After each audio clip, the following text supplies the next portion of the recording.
todo está clavado en la memoria, espina de la vida y de la historia. 2000. Agradecemos la verdad muchísimos comentarios en @ZonaPolítica.tv. En este caso, bueno, Carlos Vicente nos dice: Cablevisión no se puede negar la democratización de la palabra y la pluralidad de voces, porque eso es oponerse a la libertad de expresión. Sin libertad de expresión no hay democracia posible, nos decía Carlos Vicente. Por último, también Naum Mirá nos dice: el cumplimiento de la grilla es uno de los pilares de la Ley de Servicios de Comunicación, porque amplía la diversidad de voces y desconcentra. Eso era alguno de las opiniones que venían en @ZonaPolítica.tv. Gracias, Juli, gracias a todos, han participado mucho de las redes sociales. Jorge Basalo, buenas noches, ¿cómo andamos? Muy bien, Cristian, un gusto saludarlos a todos, muy buenas noches. El terrorismo de Estado en la Argentina destruyó a miles de parejas, de matrimonios, de familias, y es así como muchos niños fueron robados y fueron dados a otras familias. Otros niños se criaron con tíos, con abuelos, o con el sobreviviente de la pareja, si es que hubo algún sobreviviente, fueron muy pocos los casos. Aquí en Córdoba ya hemos contado tantas historias de parejas secuestradas, torturadas y asesinados y desaparecidos los cuerpos. La historia de un niño que no había nacido cuando secuestraron a su padre. Esa es la historia de Marcos Ernesto Brizuela. Todo ocurrió en septiembre de 1976, cuando su padre de 27 años, estudiante de Derecho y quien estaba cumpliendo con el servicio militar obligatorio en ese momento, tras pedir prórrogas, estaba haciendo la colimba, estaba haciendo el servicio militar y claro, la militancia que había tenido José Antonio Brizuela, los militares que se enteran de esta situación y como ocurrió con tantos otros soldados, con tantos otros colimbas, lo secuestraron, lo llevaron al campo de concentración de La Perla y lamentablemente hoy forma parte de la larguísima, vastísima lista de desaparecidos. Pero el testimonio de Marcos, de su hijo menor, fue muy emotivo. Lo escuchamos con mucha atención la semana pasada en este juicio histórico de las causas La Perla y Campo de la Ribera. En aquel momento estaba en la panza de la compañera del negro Brizuela, de José Antonio Brizuela, de Luisa Inés Vilardo, y 37 años después está aquí, hablando de su padre, hablando de su historia. Doctor, porque es un médico traumatólogo, Marcos, un gusto recibirte. Buenas noches, muchas gracias. Bueno, y creo que no me equivoqué, ¿no? Estabas en la panza de tu mamá cuando se lo llevaron en septiembre del año 76, que en realidad tu papá fue a los cuarteles de La Calera porque estaba cumpliendo con el servicio militar. Así es, las noticias que nosotros pudimos recabar con mi hermano pasaron a saber, digamos, de que papá, cumpliendo como sostén de familia, pero le había pedido prórroga para hacer el servicio, después le viene la orden que se incorpore, cumple con la orden que le correspondía porque es un servicio militar obligatorio y en esos momentos después viene esta situación política de la Argentina que muchas veces lo pensaron en dejar el país y no fue así porque estaba la familia, nosotros, y ya mi familia estaba formada por mi hermano, José Mariano. Era muy chiquito. Tenía 1 año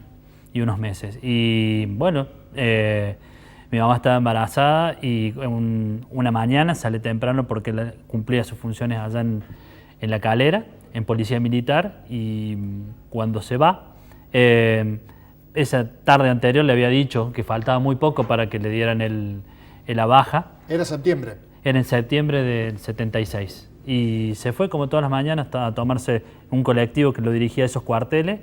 A los 2 días nosotros tenemos, mi mamá le cuentan, porque no estaba en ese presente, que dejan por parte del teniente Ramos Monzo un comunicado que debía presentarse el colimba a los cuarteles.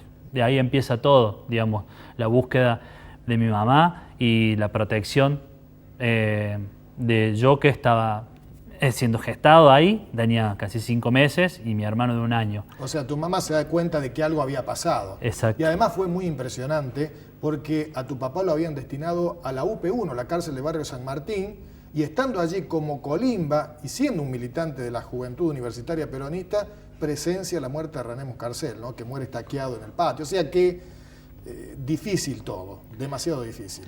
Exacto, ese relato está en la declaración de mi mamá y cuenta que lo vio muy mal a mi papá en ese momento. Y más aún, le dan ganas, digamos, de decir, salgamos de esto por nosotros. Marcos, ¿cómo fue nacer y crecer vos y tu hermano sin tu papá? ¿Cómo fue esto de no poder haber abrazado, besado, hablado, escuchado? Nunca. En principio, siempre hubo un silencio importante y después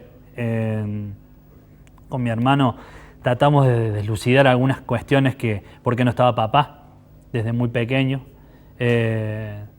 pero el silencio le volvimos a dar nuestra mano derecha porque si eso lo preguntábamos mi mamá se ponía muy triste. ¿Es verdad que ustedes no tenían las fotos en los documentos? Sí, pasaron los años y nos dimos cuenta nosotros de que había cuestiones como tenían todos nuestros compañeros del primario, que a los 8 años teníamos que sacarnos la foto. Y también esa otra pregunta que le hicimos a mamá, ¿por qué no teníamos la foto? Y mi mamá, ¿por qué, Marcos? De alguna forma nos dibujaba. Porque era ponernos en una lista, presentarnos, donde siempre estábamos. Nosotros tuvimos una amenaza en el domicilio cuando vivíamos en la calle Colón. Y fue una amenaza con flores, con un cartel que nos decían que felices últimas fiestas para los familiares desaparecidos. O sea, por protección. Y mi mamá nos mudó ese momento. ¿Fueron y así. bautizados? No.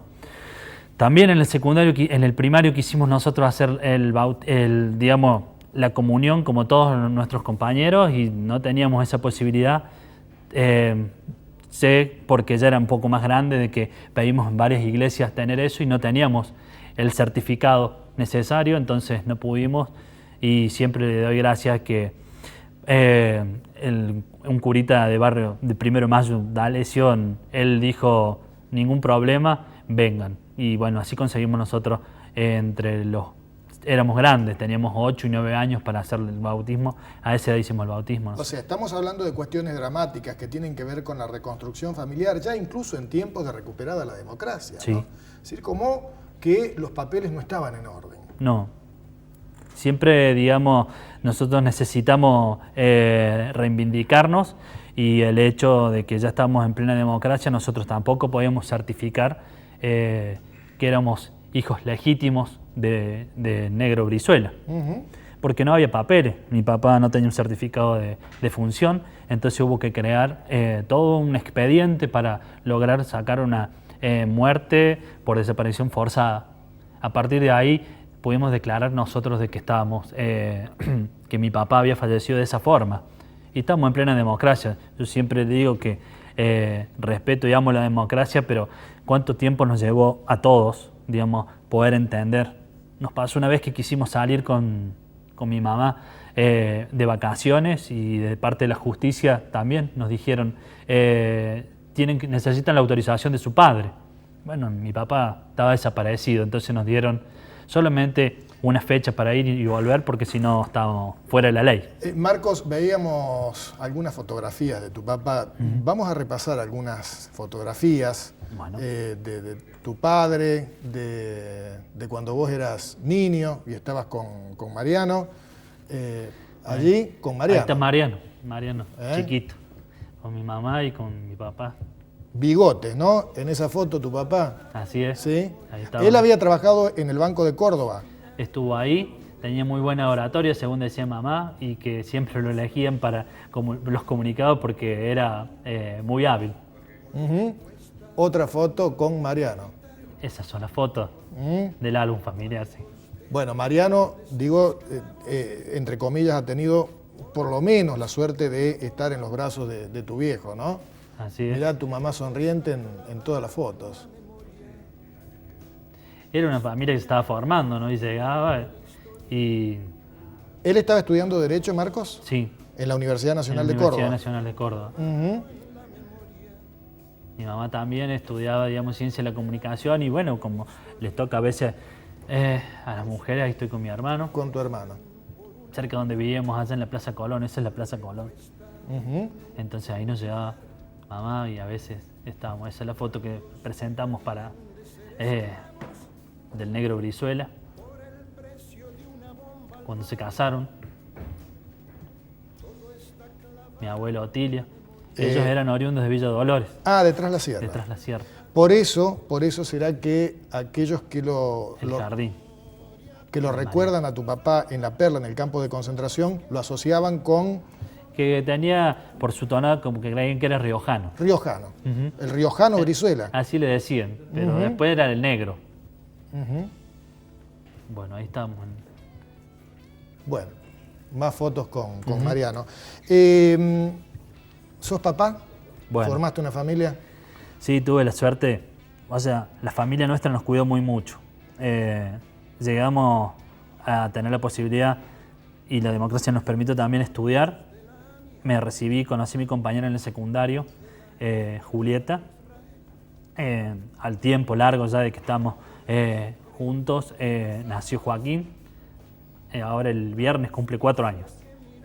Y bueno, este año nos tocó escolarizarlo. Fue a un jardincito, a la salita de 3 años ya. Y por supuesto, desde que nació él, también vino Catalina, que tiene casi 2 años, ¿no? Fue revivir todo, ser padre, las responsabilidades, los deseos que tiene para... Perdón, Joaquín, yo digo porque me pasó como padre, cuando los chicos comienzan las guarderías, siempre está el regalito para el Día del Padre, ¿no? Exacto. ¿Te pasó? Llegó el momento de que fue el Día del Padre, Joaquín no pudo, tenía que entregarlo el domingo y me dijo, papá, hoy es sábado, te lo voy a dar ya porque, bueno, lo tengo ahí como un altar en casa. Y eso también me da todas las posibilidades que todos nosotros, hijos desaparecidos, nos quitaron de festejar los días del padre. Y bueno, yo hoy ya lo puedo festejar como papá. Me quitaron la posibilidad de estar con mi padre, bueno, pero... eso forma parte de la reconstrucción, Marcos. Además, tu segundo nombre es Ernesto. Digo, tu papá creo que contribuyó a elegir el nombre, ¿no? Sí. Marcos, Ernesto. Lo último, hay una foto de tu papá en el campo de concentración de La Perla, hoy Espacio de la Memoria. Sí. Ahí hay una foto. Ustedes tienen la certeza de que los últimos días de su vida estuvieron en este lugar tan lleno de terror, tan horrible. Así es. Nosotros lo buscamos incansablemente, lo seguimos buscando. Todos los testimonios dieron de que papá llegó ahí y que fue visto, y hay testimonios que entonces nosotros tratamos de llegar hasta ahí, hasta que la posibilidad de que entregaron y se cedió ese espacio para la memoria. Y bueno, fuimos con mi mamá, fuimos con Mariano, mi compañera, y los nietos del negro. ¿Es verdad que le escribiste algo? Sí. ¿Qué le escribiste? Bueno, es como que sentí la primera vez que podía hablar con él, y ahí le puse, hola papá, por primera vez, te extraño siempre, ¿qué es lo que vivo? Marcos, muchísimas gracias por compartir tu historia y estos minutos con nosotros. Cristian, la historia de Marcos, la historia del negro Brizuela, una de tantas historias. Afortunadamente, la reconstrucción continúa. Gracias a Marcos por estar aquí con nosotros en Zona Política. Le ponemos el punto final. Muchas gracias a ustedes por acompañarnos. Volvemos el próximo lunes con más Zona Política a las 10:30 aquí. Fuerte el testimonio de Marcos. Se quedan ustedes con Max de Lupi, Más vale tarde, y después llega la Crónica de Medianoche con la conducción de Tomás Méndez. Muchas gracias, que pasen bien.